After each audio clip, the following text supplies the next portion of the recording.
Assalamualaikum warahmatullahi wabarakatuh. Alhamdulillahi khalaqas samawati wal ard wa ja'alal islama nuran hidayah. Asyhadu an la ilaha illallah, asyhadu anna Muhammadar Rasulullah sallallahu alaihi wasallam, la nabiyya ba'dah. Amma ba'd. Saya masuk menjadi anggota Islam Jamaah itu bulan Agustus tahun 1988, yang sebelumnya saya beragama Katolik. Maklum, keluarga saya itu, terutama dari istri saya, itu agamanya Nasrani.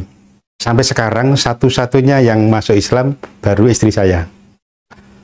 Mengapa saya tertarik mengikuti kegiatan atau masuk menjadi warga Islam Jamaah?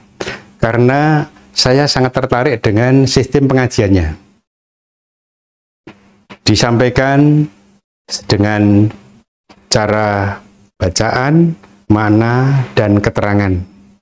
Menurut saya mudah diterima bagi orang yang awam seperti saya, awam terhadap agama. Apalagi nasihat-nasihatnya atau doktrin-doktrinya disampaikan dengan cara pahit madu, diulang-ulang.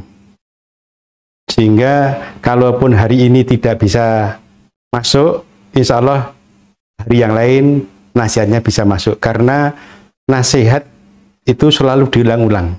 Sehingga saya sampai mempunyai kepahaman jamaah yang sangat kuat.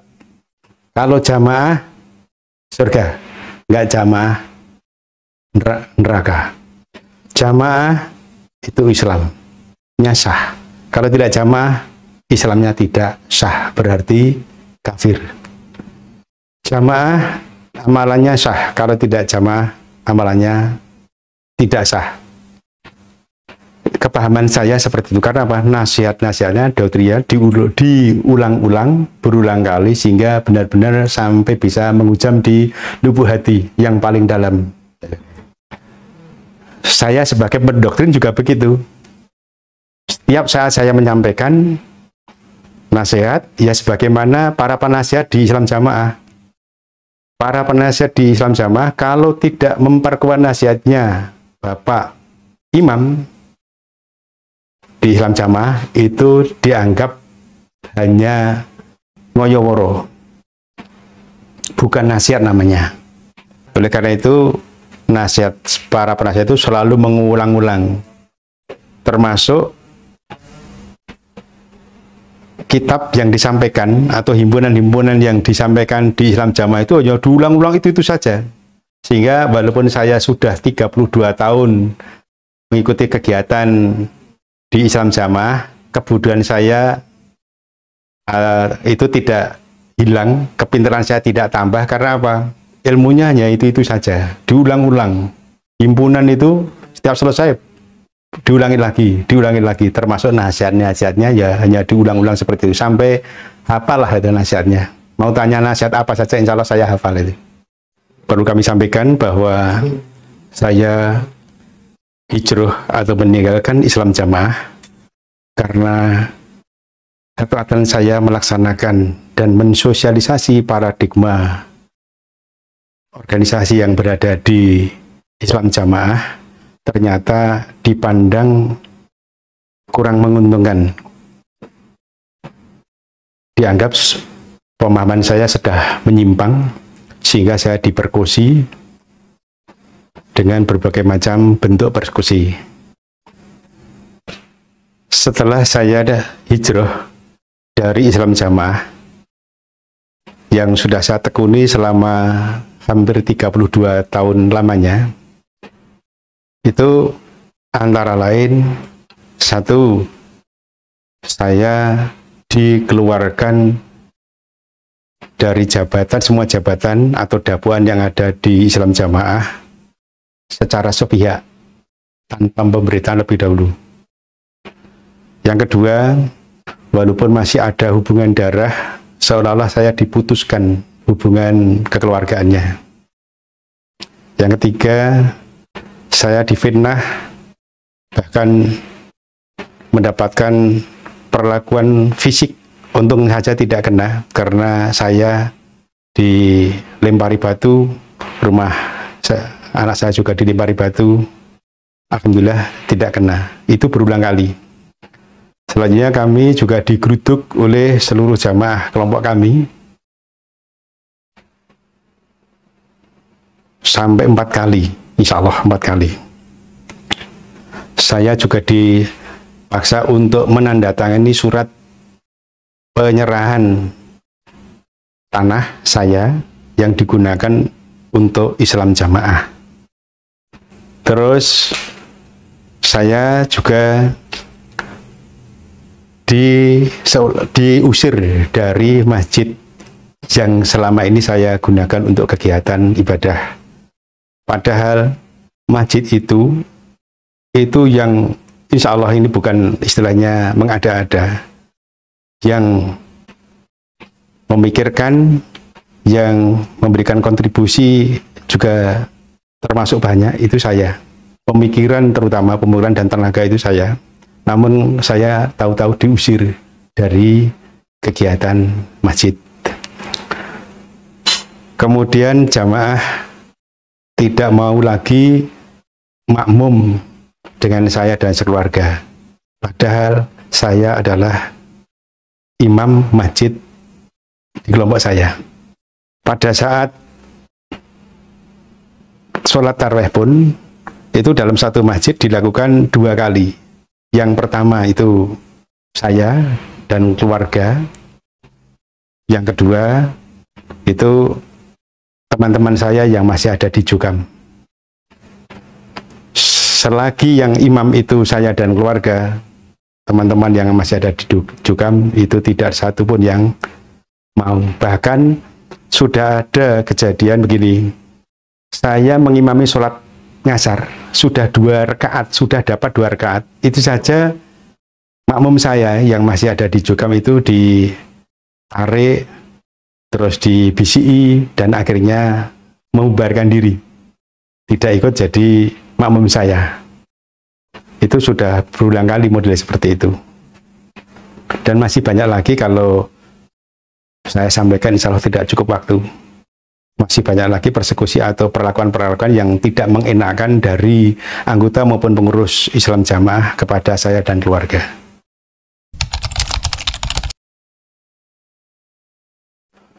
Menurut pandangan saya tentang pemimpin di dalam Islam Jamaah, pemimpin atau amir imam dalam Islam Jamaah itu pegang peranan penting. Sebab pengendali gerakan Islam Jamaah ada di tangan imam.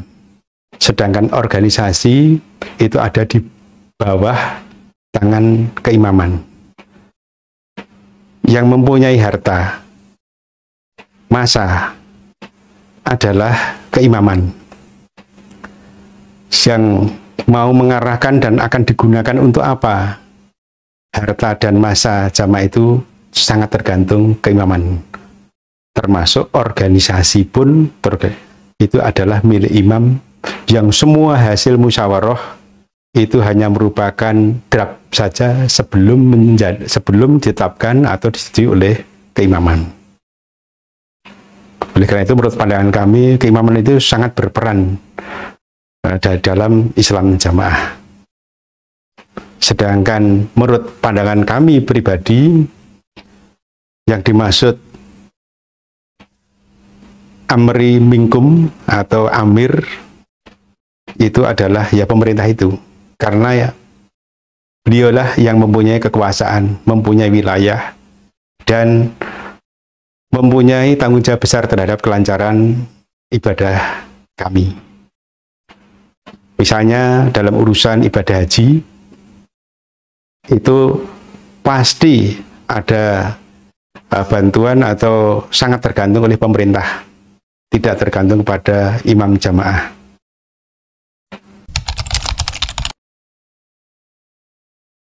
Setelah saya keluar dari Islam Jamaah bersama-sama dengan keluarga besar kami, ada sekitar 22 kepala, rasanya enak sekali, plong, ternyata jauh dengan apa yang disampaikan oleh pengurus Islam Jamaah.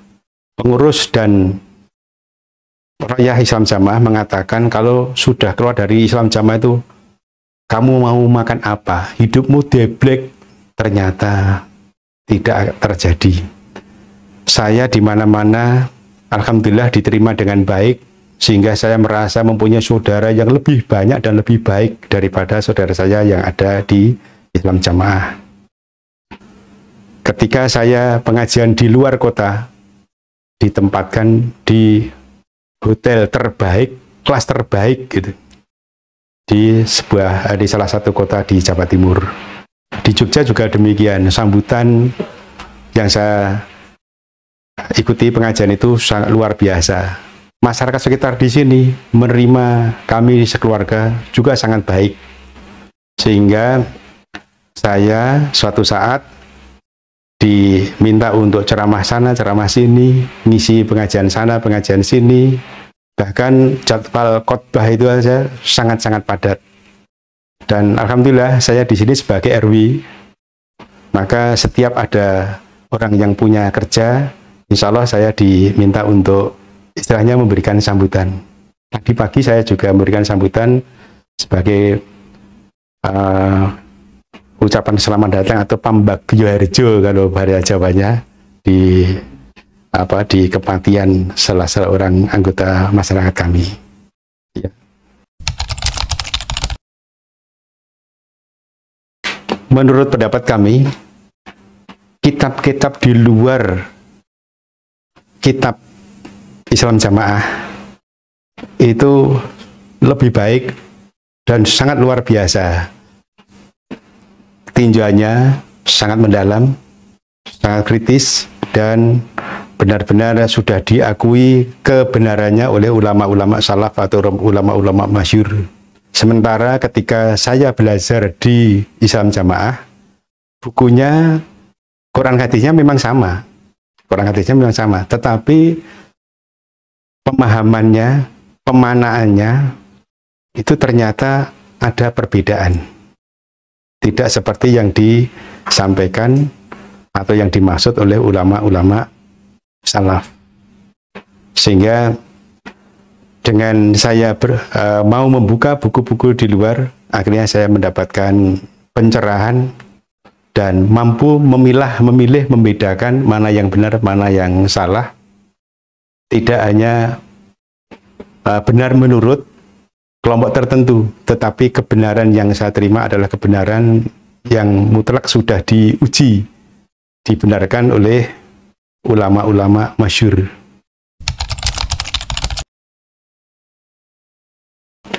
Dakwaan saya atau jabatan saya ketika saya masih berada di Islam Jamaah cukup banyak, antara lain sebagai ketua UB saya pernah, dan terakhir saya menjadi pengawas UB tingkat desa, kemudian menjadi perobos daerah, menjadi tim pembangunan daerah, kemudian menjadi KU di kelompok, menjadi imam di masjid kelompok. Di tingkat desa juga banyak jawaban-jawaban saya. Dan di luar Islam Jamaah, saya juga menjadi ketua Majelis Ulama Indonesia Kecamatan, tingkat kecamatan, kemudian menjadi salah satu pengurus Dewan Pimpinan Daerah Majelis Ulama Indonesia tingkat kabupaten, kemudian menjadi pengawas BAS tingkat kecamatan. Namun semua itu dilepas begitu saja, dengan bahasa kasarnya dipecat tanpa hormat secara sepihak, kecuali jabatan-jabatan atau dakwaan-dakwaan yang memang tidak bisa untuk memecatnya, seperti sebagai salah satu pengurus Dewan Pimpinan Daerah MUI tingkat kabupaten, walaupun pengurus organisasi itu sudah menyurati MUI kabupaten untuk mengadakan pergantian antar waktu karena saya sudah dinyatakan menyimpang atau keluar dari, namun karena SK-nya itu yang membuat itu provinsi Jawa Tengah, MUI tingkat provinsi, maka sampai sekarang pun saya tetap masih menjadi salah satu pengurus Dewan Pimpinan Daerah Majelis Ulama Indonesia. Bahkan sehari setelah surat dari ketua DPD suatu organisasi itu dilayangkan ke MUI, terus salah satu ketuanya pagi-pagi benar dalam situasi hujan itu ke sini. Intinya menyampaikan bahwa kemarin ada surat begini-begini isinya, namun pengurus MUI sudah sepakat tetap mempertahankan saya paling tidak sampai habis masa baktinya tahun 2022. Dan ini sudah ada istilahnya lampu kuning. Insya Allah walaupun saya sudah keluar dari suatu organisasi, masalah kepengurusan Dewan Pimpinan Daerah Majelis Ulama tingkat kabupaten, insya Allah saya masih diperkuat untuk bisa mengabdikan diri untuk periode 5 tahun ke depan.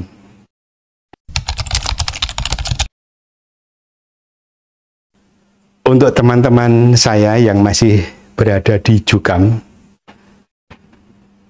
kalau boleh saya menyampaikan saran, ayo segera buka mata hati kita. Kita buka wawasan kita untuk menerima kebenaran yang hakiki, bukan kebenaran menurut suatu golongan tertentu. Kalau mata hati teman-teman mau membuka wawasan, pemikiran, mau membuka, insya Allah Allah akan memberikan hidayah sehingga mau meninggalkan ajaran Islam Jamaah yang sudah dilarang oleh Jaksa Agung dengan keputusan Jaksa Agung Kep nomor 089-D-A-10-1971. Islam Jamaah sudah dilarang karena menimbulkan keresahan. Dan kalau dikaitkan dengan keputusan Rakernas MUI tentang kriteria kesesatan suatu aliran, saya rasa ada kaitannya dengan nomor 10 bahwa Islam Jamaah itu mengkafir-kafirkan orang di luar kelompoknya. Ini tidak dibenarkan. Karena nomor 10 pada kriteria aliran sesat itu disebutkan mengkafir-kafirkan umat Islam hanya karena bukan kelompoknya. Sementara di Jukam, kalaupun tidak mengkafir-kafirkan, tetapi tetap menurut perasaan saya, yang saya rasakan sendiri, itu mereka menganggap saya telah murtad dan dihukumi kafir, memperlakukan saya sebagai seorang kafir, walaupun lisannya tidak mengucapkan Anda kafir. Tapi ada satu orang yang benar-benar ngecap saya itu kafir.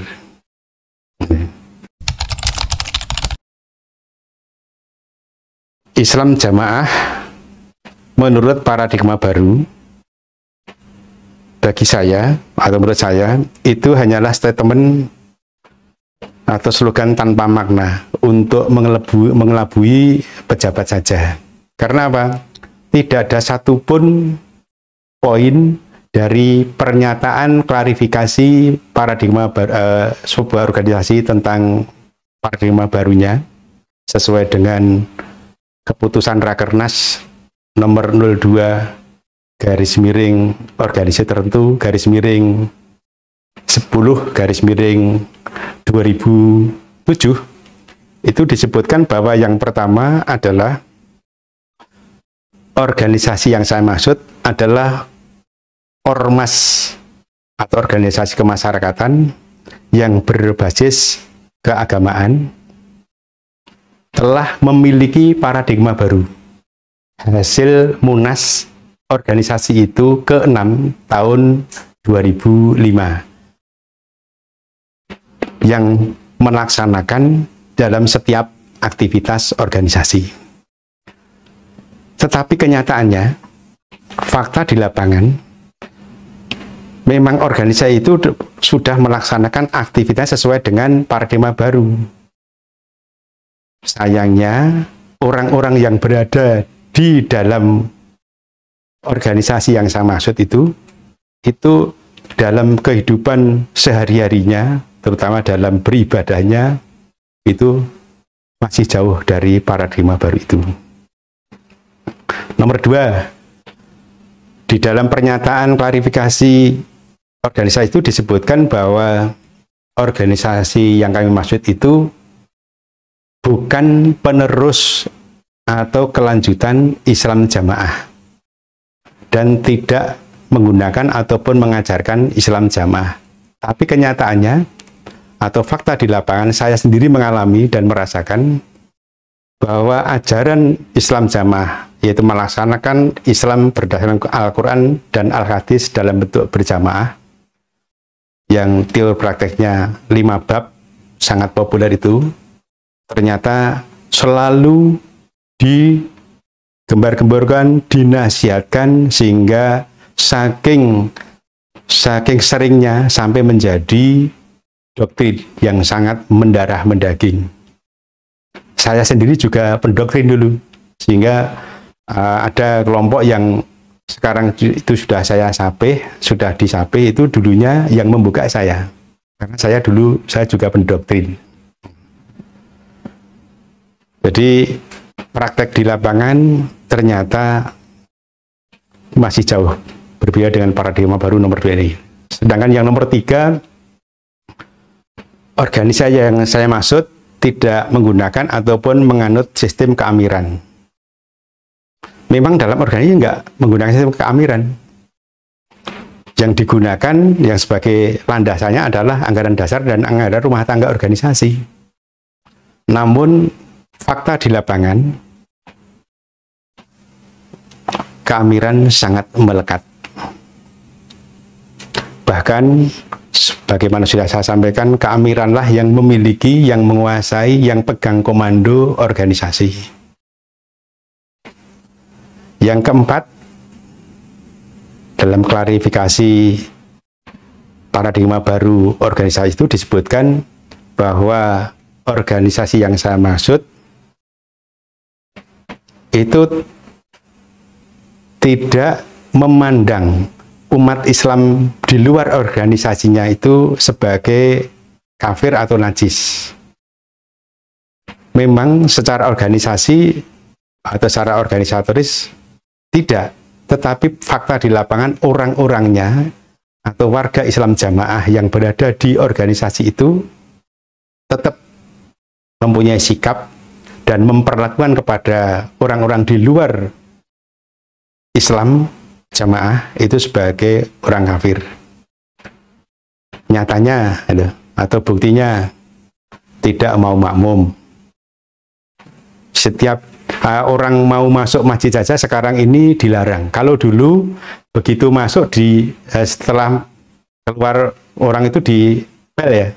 Tapi sekarang bahasanya ganti. Biar masuk supaya tidak ngepel, dilarang. Saya sendiri mengalami, saya diusir dari masjid organisasi itu atau masjid Islam Jamaah yang dikelola oleh organisasi yang saya maksud.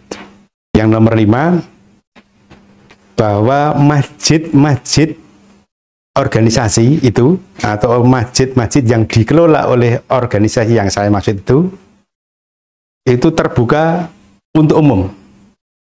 Itu dalam klarifikasi paradigma baru dinyatakan seperti itu. Namun fakta di lapangan, saya merasakan sendiri, teman saya juga merasakan itu tidak untuk umum. Buktinya saya diusir. Teman saya juga diusir. Nomor 6, bahwa organisasi itu dalam pengayaan ilmu tidak hanya berasal atau bersumber dari alumni pondok yang berkapasitas sebagai ustadz atau ulama. Pernyataan klarifikasi begitu, tapi kenyataannya di lapangan, semua ilmu di Islam Jamaah harus mangkul, dan mangkul itu harus bersumber dari Bapak KHN.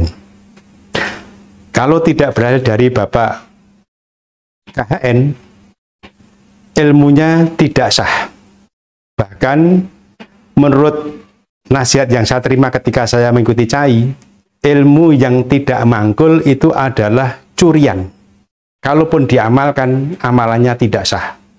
Kalau amalannya tidak sah, tidak diterima, dan hasilnya pasti kekal di neraka.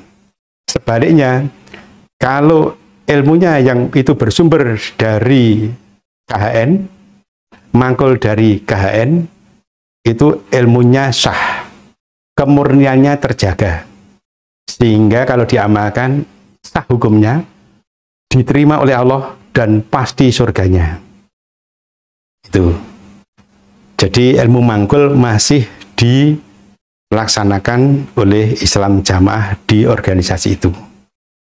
Nomor 7, bahwa organisasi itu tidak mengajarkan kepada warganya untuk menolak diimami oleh orang di luar organisasi tersebut atau Islam Jamaah.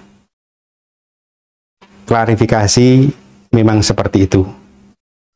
Tetapi kenyataannya yang saya alami sendiri, saya rasakan sendiri, itu begitu saya menjadi imam, itu warga Islam Jamaah yang sudah sholat dapat 2 rakaat saja ditarik, diajak untuk segera keluar dari baris, dari shaf, sehingga tidak jadi makmum kepada saya. Ketika sholat tarawih, yang jadi imam saya atau anak-anak saya, itu pun juga tidak ada satupun warga Islam Jamaah yang mau ikut jadi makmum. Yang terakhir, bahwa organisasi itu bersama-sama dengan organisasi-organisasi Islam lainnya itu bersedia untuk melaksanakan landasan berpikir, landasan bergerak sesuai dengan yang ditetapkan oleh Majelis Ulama Indonesia. Tapi kenyataannya masih nampak eksklusif, belum terbuka. Insya Allah begitu. Jadi paradigma baru itu menurut kami, karena saya sendiri seolah-olah menjadi korban pelaksanaan dan korban sosialisasi, pelaku sosialisasi paradigma baru. Itu masih jauh dari pernyataannya. Jadi praktek atau fakta di lapangan masih jauh dari pernyataan klarifikasi paradigma baru dari organisasi yang kami maksud.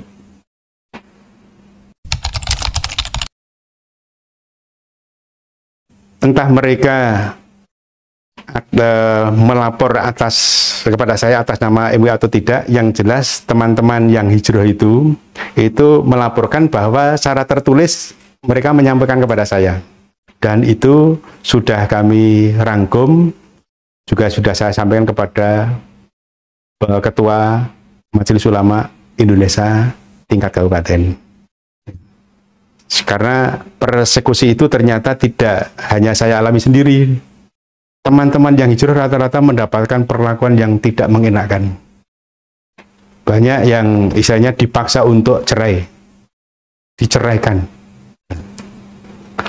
diusir dari rumahnya, diboikot. Katanya, kamu ini sudah tidak istrimu lagi, dipisahkan dengan anak dan istri. Masih banyak lagi lah itu persekusi-persekusi yang saya sendiri merasa sedih. Di samping saya sedih memikirkan teman-teman saya yang hijrah karena mendapatkan perlakuan persekusi, saya juga sedih memikirkan teman-teman saya yang masih ada di Jukam. Gitu. saking sayangnya, saking sedihnya, saking cintanya saya kepada teman-teman di Jogam, saya membuat beberapa pernyataan, beberapa keterangan, testimoni, supaya ada manfaat atau bisa berkontribusi secara positif kepada teman-teman, terutama kepada teman-teman organisasi, kalau memang serius ingin melaksanakan paradigma barunya. Jadi tidak bermaksud untuk meremehkan, merendahkan, mencemarkan nama baiknya, tetapi dengan tulus ikhlas demi terwujudnya ukhuwah Islamiyah di antara umat Islam, saya memberikan pernyataan-pernyataan kepada masyarakat umum, terutama kepada pengurus organisasi. Mudah-mudahan apa yang saya sampaikan ini ada manfaatnya, sehingga dapat memperingan tugas berat organisasi untuk melaksanakan paradigma barunya. Demikian yang dapat kami sampaikan. Walaupun hanya sesingkat yang kami sampaikan ini, namun harapan besar kami mudah-mudahan bisa memberikan kontribusi positif dan sebagai modal awal untuk pihak-pihak terkait dalam rangka mengikis habis Islam Jamaah yang sudah lama dicap sesat oleh Majelis Ulama Indonesia, dan dapat membantu tugas berat organisasi kalau memang benar-benar ingin melaksanakan paradigma barunya. Apa yang kami sampaikan tentu banyak kekurangannya. Untuk itu kami mohon maaf yang sebesar-besarnya. Kami cukupkan sekian. Wassalamualaikum warahmatullahi wabarakatuh.